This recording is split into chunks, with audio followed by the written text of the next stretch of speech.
Every April Fool's Day, my boyfriend joined his childhood friend in the same cruel prank, pretending to propose to me. Last year, I slipped the ring onto my finger, my heart full of hope. Suddenly, the mechanism snapped tight. Pain shot through my hand and I cried out. He apologized afterward and promised that this year the proposal would be real. As such, I arrived carefully dressed, believing him. Instead, I was met with a face full of cake. He reached out gently, wiping the cream from my face as if it were nothing more than a harmless joke. However, this time I took a step back. After 6 disappointments, I chose to walk away. So why was it that, in the end, he was the one consumed by regret? Every year on April Fool's Day, my boyfriend would team up with his childhood best friend to pull the same prank on me. He would pretend to propose. Last year, the two of them laughed like it was the funniest thing in the world, even though my fingers were almost crushed in the process. Later, he apologized and swore that this year would be different. This year, the proposal would be real. As such, when he called me again, sounding urgent and telling me to come to the place where we had our very first date, I believed him. I curled my hair, got my nails done, and spent extra time perfecting my makeup. I picked out a brand new outfit and even drafted the announcement post I was going to share once everything became official. However, the second I stepped through the door, smiling and full of excitement, a thick slab of cake cream slammed straight into my face. Laughter burst out from among the crowd and a girl's voice rang out, bright and smug.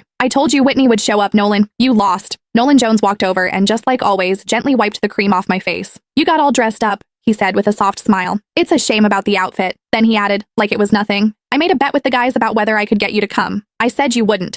If I won, I'd propose tomorrow. If I lost, I'd propose next year." He looked at me, still smiling. "Sorry, since you showed up, I guess we're not getting married this year after all." I stared at him quietly. "So, you do know what tomorrow is?" He let out a careless laugh. "Of course I do. It's our 6-year anniversary. How could I forget?" The cream clung to my face, sticky and cold. At that moment, something inside me went completely numb. Our anniversary did not even take precedence over a prank, just like I could never beat her. I slipped off the plain couple's ring I had worn for 6 years. "Then let's break up." The sharp, clear sound of the ring hitting the floor cut through the room, and everything went silent. Nolan frowned a little. "Don't make a big deal out of this. It's just some cream. I'll wash it off for you later. You know Sylvia used to go way harder than this. She's already holding back." He glanced at the others. "It wasn't easy getting you here. Don't make it look like I can't even have fun just because I'm in a relationship." Sylvia Lowell made a face, looking upset. "Whitney, it's just a joke. If you don't like it, we'll stop, okay? Why are you talking about breaking up over something like this?" "See, I told you Whitney can't take a joke," someone else said. "You insisted on calling her, now look at what's happened." Sylvia huffed and sat on the couch. The mood shifted instantly. The way everyone looked at me turned cold. She was the only girl in their group, the one everyone spoiled. As long as she was unhappy, everyone would rush to comfort her, Nolan included. The first time I met her, she organized a game of truth or dare. When other people got dared, it was just something a little embarrassing.